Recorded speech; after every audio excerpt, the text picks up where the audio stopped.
CVM TV.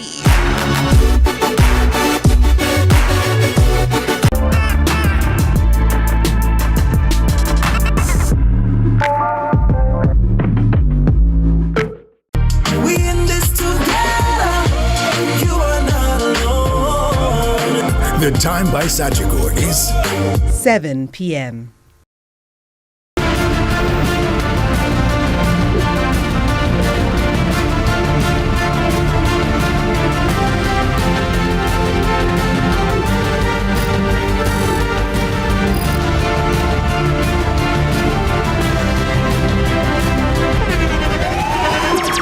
The internationally acclaimed On Stage with Winfred Williams. At a new time, Saturdays at 8 p.m. on CVM TV. So much more than entertainment.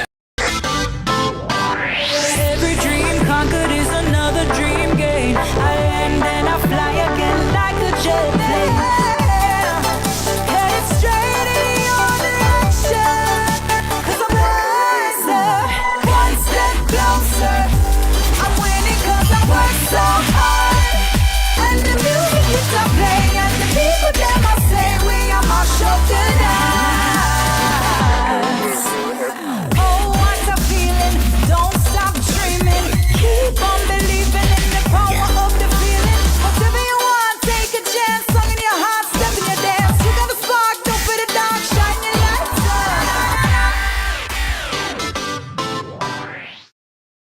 Welcome to Jam Rock. Jamaica, Jamaica. Oh, my reggae nice and it make ya. It is such a joy to be here this evening with you at the 2025 Hummingbird Gala. The American Friends of Jamaica presents its Hummingbird Gala, honoring Joseph Joe Bogdanovich and Jason Hensel. We're celebrating business leaders. We are celebrating public servants, philanthropists. Don't miss it this Thursday at 8 p.m. on CVM TV.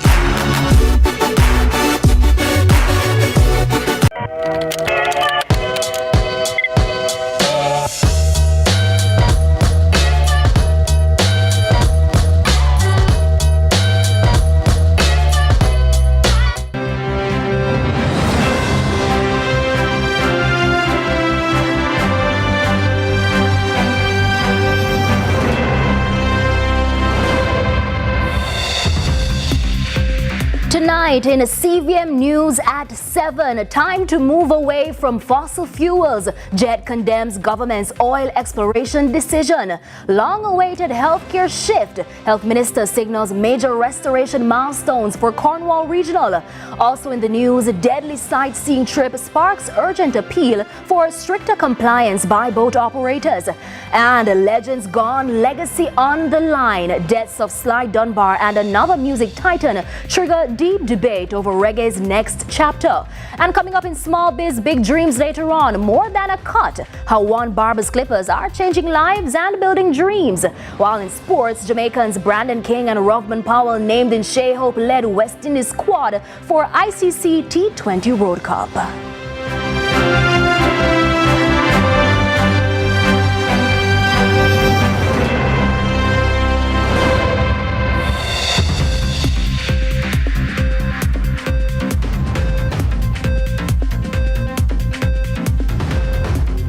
From Kingston, Jamaica, this is CVM News at 7. It's Monday, January 26, 2026. I'm Amoy Harriet. Thanks for joining us. Up first this evening, a significant contradiction. That's how the Jamaica Environment Trust, JET, is describing the government's decision to allow oil exploration in Jamaican waters, despite pledges to invest in climate resilience. Chief Executive Officer of JET, Teresa Rodriguez-Moody, says it's time for the island to move away from its reliance on fossil fuels and accelerate its transition to renewable energy. For years, Jamaica has drawn major petroleum interest, with seismic data hinting at large hydrocarbon deposits offshore. UK-based United Oil and Gas, one of the main players, has already spent over $39 million exploring Jamaica's southern waters. Now this week, a United Oil and Gas research vessel is offshore Jamaica to begin seabed surveys aimed at confirming whether oil-like substances detected beneath the seabed are commercially viable crude. If successful, this could mark a major economic breakthrough for the island. But there are environmental concerns. The intensity of Hurricane Melissa was directly linked to climate change, a warmer ocean as a result of the burning of fossil fuels. Is this the direction in which Jamaica really needs to be going at this point? Teresa Rodriguez-Moody is CEO of the Jamaica Environment Trust, JET. She's calling it a blatant contradiction, the government greenlighting oil exploration while pledging to invest in Jamaica's climate resilience. If the government is going to be standing up in an international stage and talking about needing financing to support the impacts of the climate crisis, then we should not be supporting contracts that are allowing for investment in exploration, in any form of exploration, even at its early stage. I think we should, what they say, let sleeping dogs lie. So even if we don't know how much oil we may have potentially, and that's the point of these explorations, to see there might be some oil, how much is there? Do we really want to go in this direction? And I'm suggesting that we say no. The JET boss says the government needs to deliver on its 2030 promise to move away from heavy reliance on fossil fuels and into renewable energy. The target is 50% of electricity generation. This is what all small island developing states are going to the Conference of the Parties every November to talk about. This is what our minister went to talk about, that we are dealing with the climate crisis because of fossil fuel, because of the continuous burning of fossil fuel and the slow transition to renewable energy. We should not therefore be investing in fossil fuel to support our development. She's warning of major environmental and economic fallout if the government doesn't change course. Well, if nothing changes, then we need to consider a future where we have more events like Hurricane Melissa and more impacts on our economy and development challenges. Jamaica is one of the most vulnerable countries. We're the section of the hemisphere that is the most vulnerable to climate change, to the climate crisis, and therefore turning around and investing in the same thing that has caused the climate crisis is a bit of a contradiction. And so we really need to be looking in a totally opposite direction. A significant turning point for local healthcare is underway as the Minister of Health announced major milestones in the ongoing restoration of Cornwall Regional Hospital. Along with the Western Child and Adolescent Hospital, the minister says help is on the way in the form of bed capacity and human resources. Crystal Williams tells us more.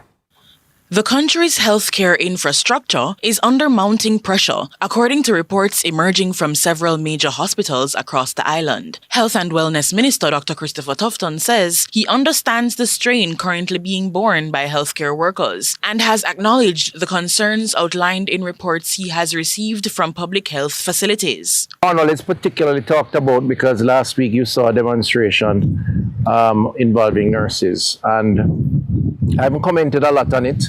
I identify with some of the concerns. We are all experiencing an exceptional period, actually never before in our history. So the challenges are big. The circumstances and the context that have created these challenges are also exceptional. The minister says the overcrowding in the accident and emergency wards is a result of a lack of bed availability, as most of the wards are still under construction. He says provisions the ministry has made for a bed space in the meantime. By the third week or so of February, we will see approximately 100 bed dome that will be placed just outside of A&E, which will add another significant capacity to ward space here at Cornwall. So right now, the building is taking place, and so the challenges at A&E are linked to lack of bed capacity in the first instance. And we can't put people out on the road. If they come and they're ill, we have to treat with them. Hence why the space is crammed and why we agree the nurses and doctors are being challenged to go well beyond the call of duty. And we understand the stress that they are facing. Additional human resources are on the way, accompanying the dome sent by non-governmental organizations outside of Jamaica. The minister says understaffing is a chronic issue being faced by the health sector. Firstly, you have to have the staff to hire. And part of it is finding more people to hire, especially the specialist staff, specialist nurses. So it's not that we don't have the posts, it is finding the people.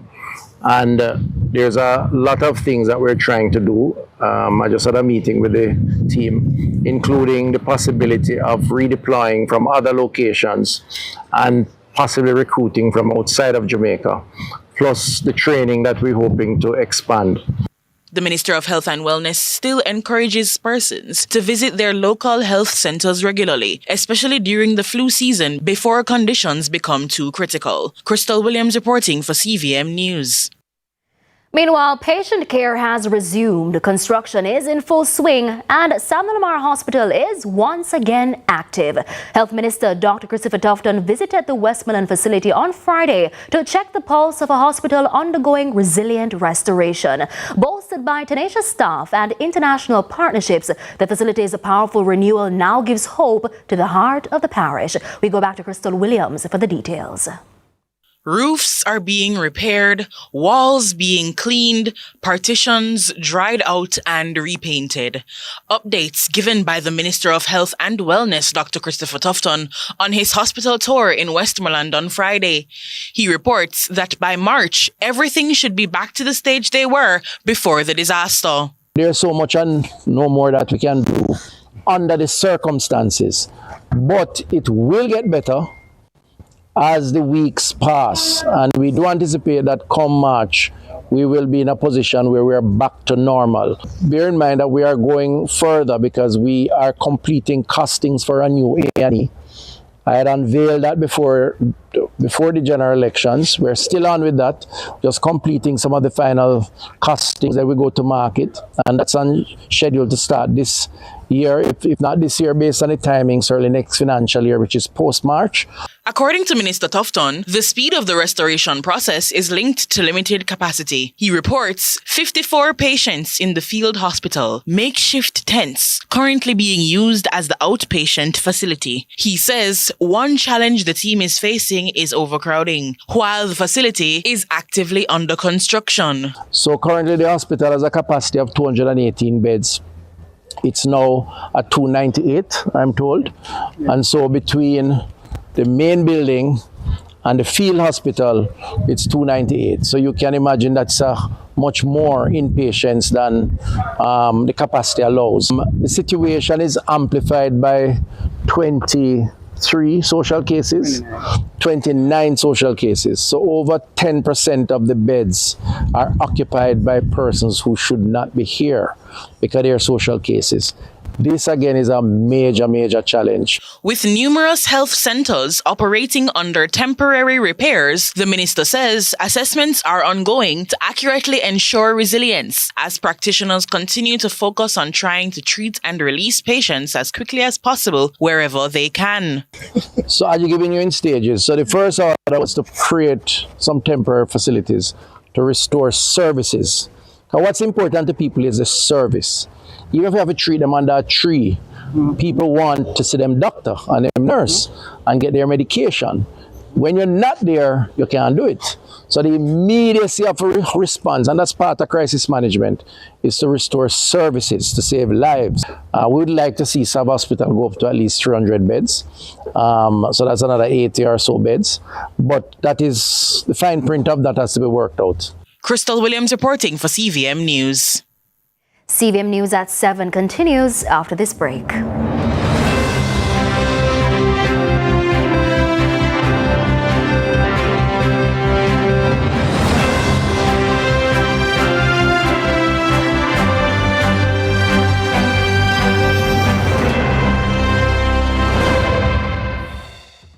Do you recognize the signs of dengue?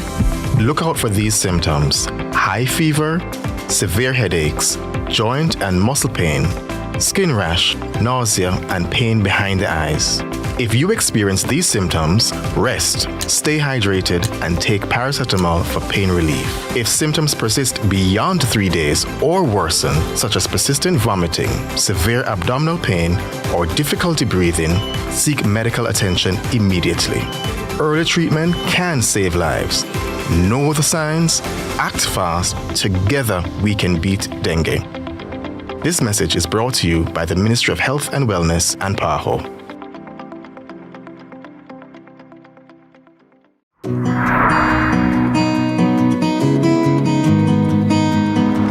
You know, some days are harder than others, but we have to do our part. You like porridge? We're in this together. Morning, nurse. Thank you for what you do every day. Come in, nurse. Or born of fear.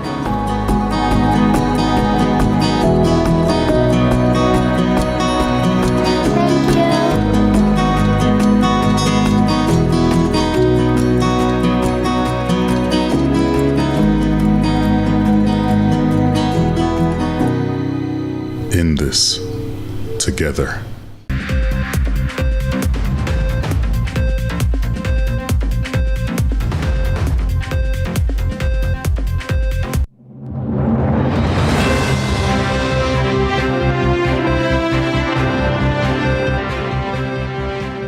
Welcome back. We are continuing the news.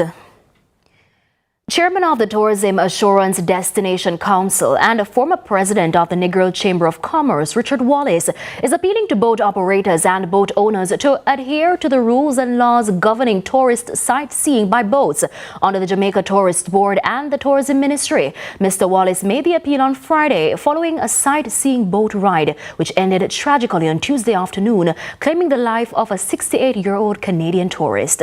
Carla M. Dean reports.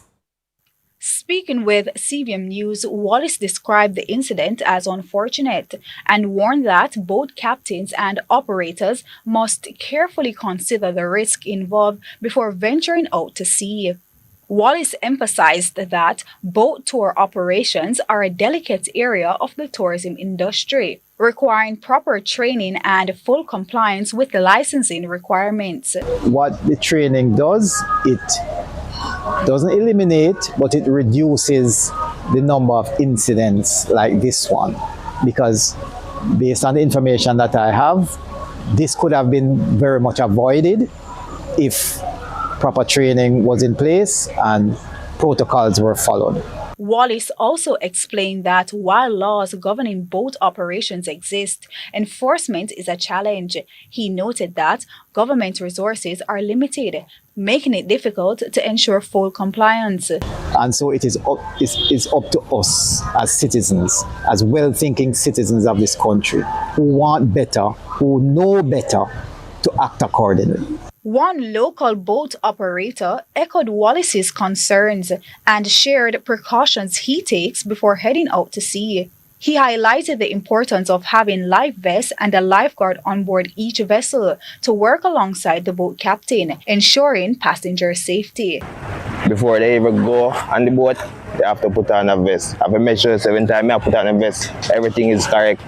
When time they go in on the boat, I have to make sure they're safe to go on the boat, because anything is going to be my responsibility about it. So everything has to be proper. Carla Ramdeen, CVM News. President of the People's National Party, Mark Golding, along with Member of Parliament for Western Hanover, Heather Miller-Bennett, and Mayor of Lucy, Sheridan Samuels, have partnered with private donor CM Recycling Company to present a container home to a mother and her 7 children. We go back to Carla Ramdeen for their story.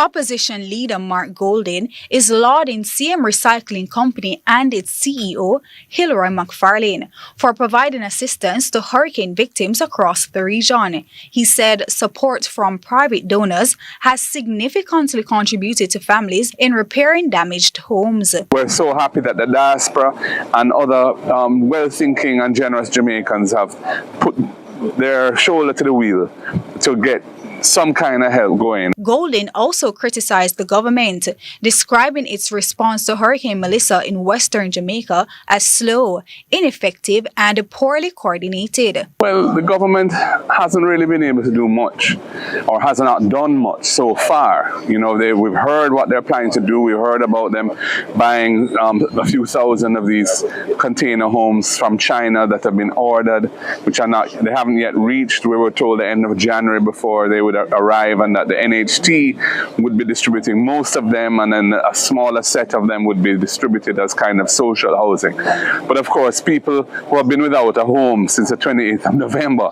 can't wait. I mean, you know, it's nearly 3 months now, and they're exposed to the elements. Miller Bennett echoed similar sentiments, adding she has initiated a project called Fix My Roof, which helps families repair their homes. She says the aim is to assist at least 5 homes per week with materials, given the level of need. So we are hoping that the government will play their part and catch up, because we have started. We can't sit back and see persons out there being exposed to the sun, exposed to rain, exposed to the elements. So we have to do something. So far we have given out tarpaulins.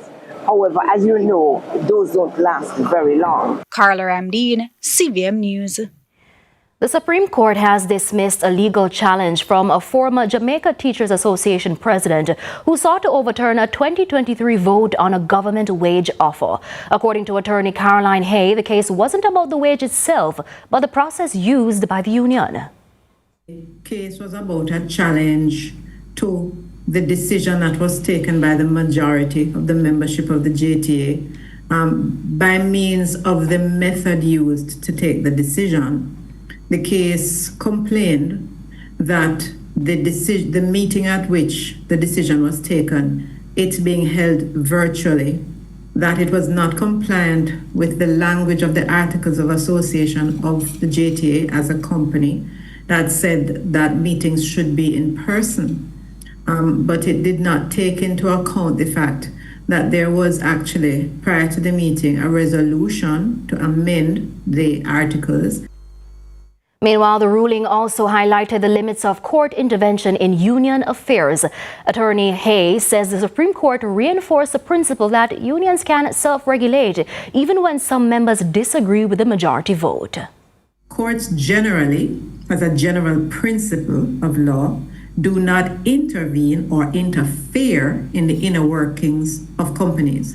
If you are complaining about how a decision was taken, when it was taken, who took it, that is not generally an issue for a court. That is generally an issue for your articles.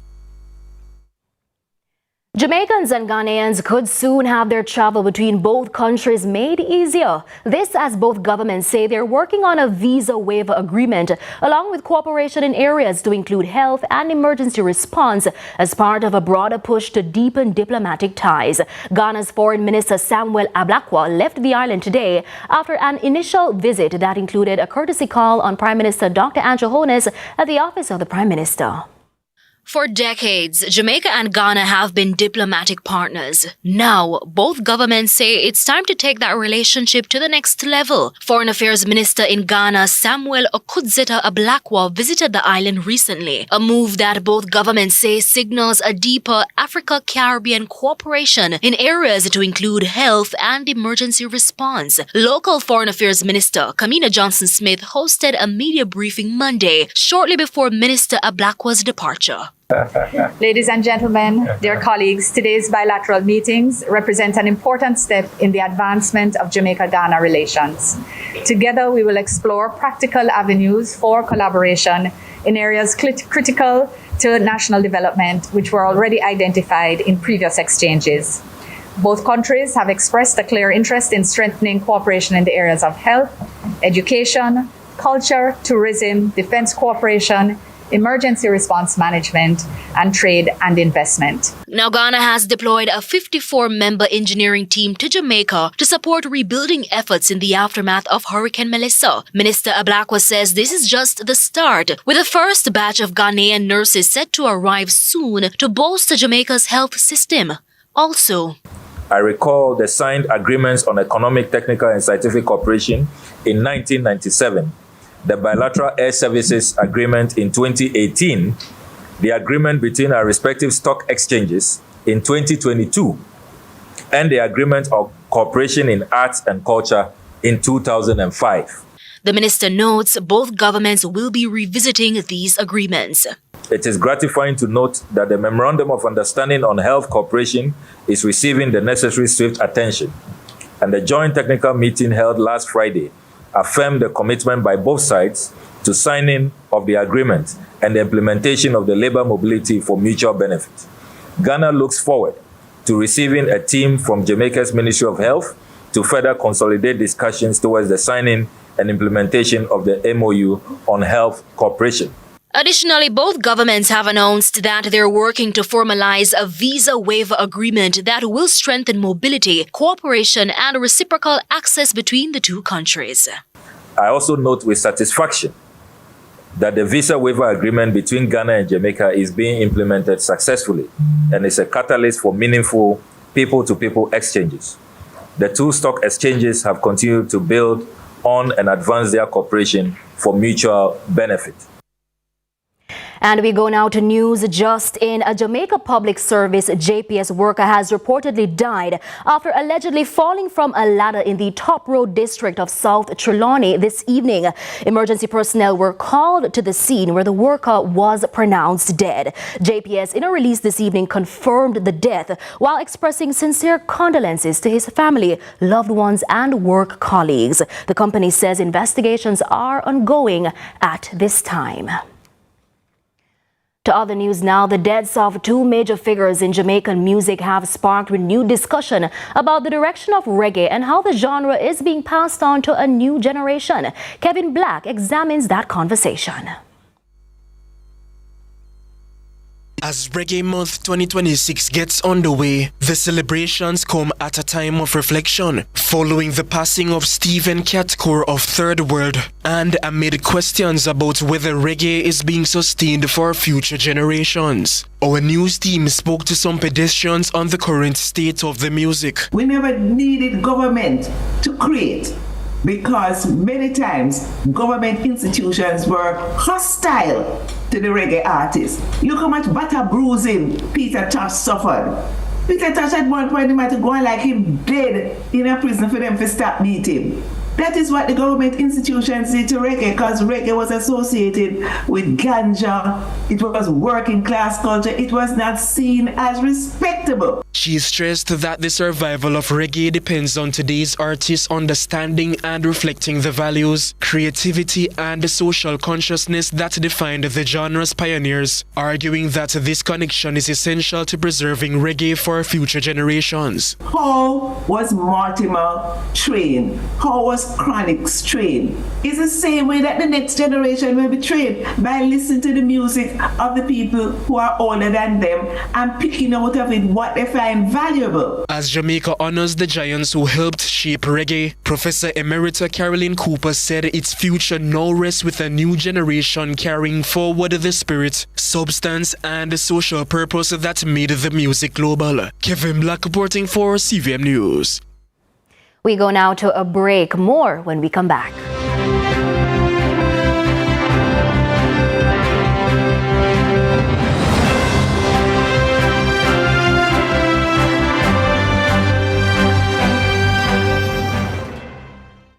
Of your vision playing hide and seek, Optical Solutions International will help you see eye to eye with clarity again. Enjoy your free eye examination, plus a wide range of eyewear options. Take advantage of our fast professional services and affordable prices. Call 876-649-0203 and find us across Jamaica. Optical Solutions International Limited, fashion for your face.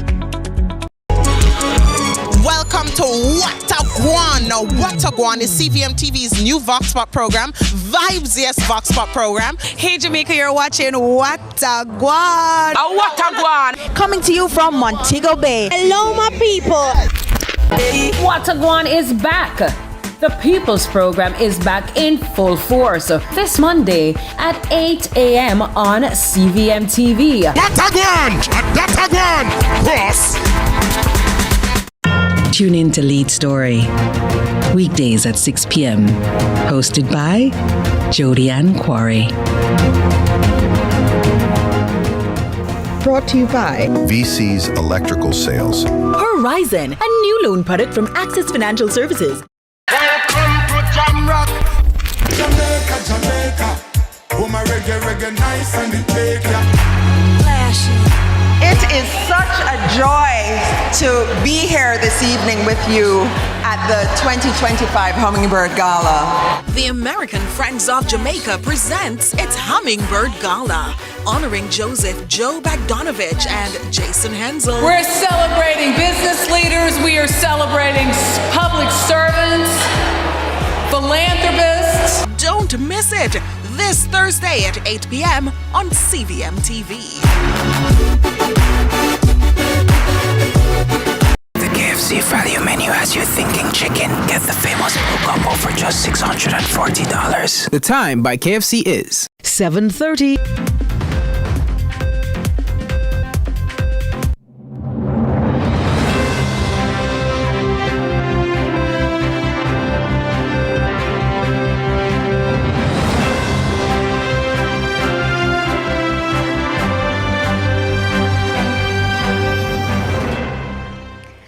Welcome back. In this week's Small Biz Big Dreams, our reporter Kevin Black introduces us to Delroy Deli Scott, barber whose clippers do more than shape hairstyles. They help shape lives.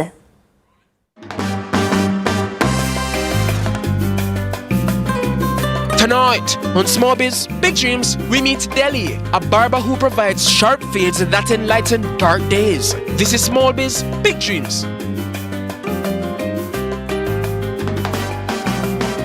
For the past 15 years, Delroy Deli Scott has been operating out of Little Premier Plaza in Halfway Tree, offering haircuts to a steady stream of workers, students, and commuters passing through the area. In a space where competition is high, Deli says reliability, skill, and how you treat people are what keep customers coming back. So Mr. Scott, tell us how you got into barbering. Well, for a longer time, I've a love for barbering.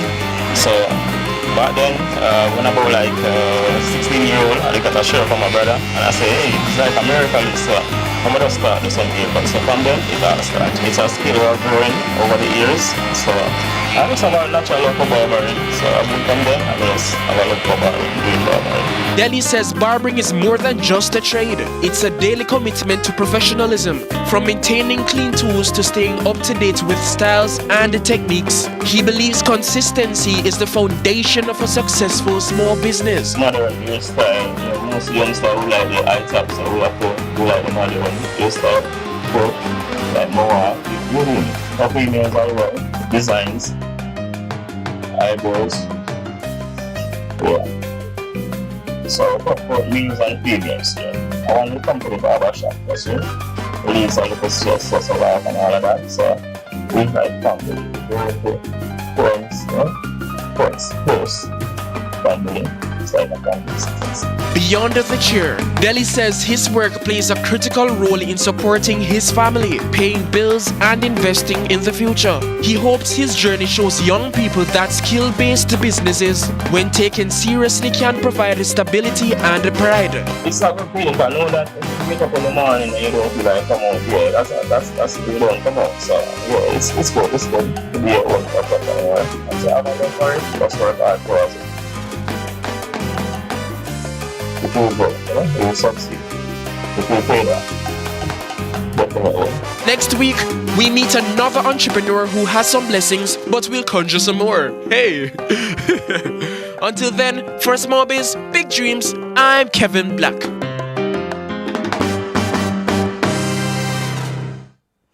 And it's now time for regional and international news.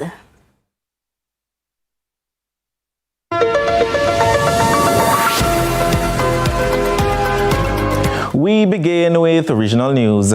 In Trinidad, the Parliamentary Secretary in the Ministry of Sport and Youth Affairs, Senator David Naked, is refuting claims that the Zones of Special Operations ZOSA bill could stigmatize communities or tarnish TNT's international reputation. TTT Live has the details. In the past, from 2020, foreign embassies were issuing travel warnings in Port of Spain and environs, Belmont, Lavantil, Mova, and that was under the PNM government. So when they come with that duplicitous argument that it's going to damage our international, abject nonsense, what we're doing is showing to the international community that we are taking a decisive stance in uplifting those communities. Further afield, a deadly winter storm has claimed at least 14 lives across the United States, unleashing snow, sleet, and freezing rain from Texas to New England as nearly half the country declares states of emergency. National Weather Service warnings stretch coast to coast, while more than 800,000 customers remain without power. BBC tells us more. Nearly 1 million households have lost power. Those power lines you can see right here, they've been knocked out in the state of Tennessee, which along with Texas, Mississippi and Louisiana was among the worst hit. But 140 million people all the way up to Canada are in the storm's path. Forecasters expect that below average temperatures could linger for days, and that means that the cleanup will continue too. This snow is not going to melt off. It's not going anywhere. So that creates problems for major cities like New York, Philadelphia and others. Meanwhile, a passenger ferry carrying nearly 360 people capsized off the southern Philippines on Sunday night, prompting a major search and rescue operation. The MV Trisha Carson III had departed Zamboanga City to the island of Holo when survivors say it suddenly tilted, leaving passengers clinging to life in darkness. Al Jazeera reports. The Navy and local governments reached the scene after midnight and managed to rescue most of the nearly 360 people on board. But bodies were also pulled from the water, and hope of finding survivors faded as the hours passed. The search and rescue operation is ongoing, but what I can say is the ship is not overloaded. It has a maximum passenger capacity of 350, and the actual passengers on board as declared by the master is 332. And that will do it for regional and international news. I'm Akim Art.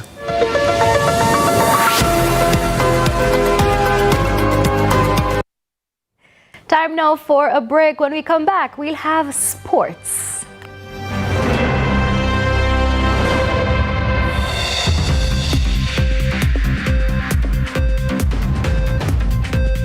The National Rural School Bus Program is getting smarter. With your child's student ID card, parents receive real-time notifications every time they board or exit the bus. Each card is unique and securely linked to the Ministry of Education, Skills, Youth, and Information database. Tap on, tap off, and parents stay updated instantly. So, how do you register? Number 1. Visit jamaica-district.mysmartterm.com/bus-portal/registration. Number 2. Enter your child's details. Number 3. Upload supporting documents. Number 4. Submit your application. It's that easy. Safer, smarter, more secure. Register today and ride with peace of mind.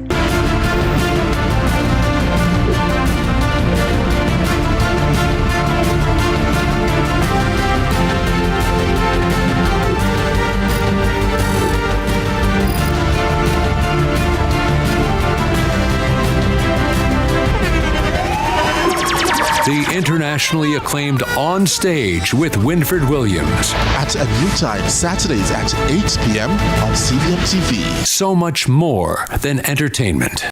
Welcome to Jamrock. Jamaica, Jamaica. Oh, my reggae nice and it take ya.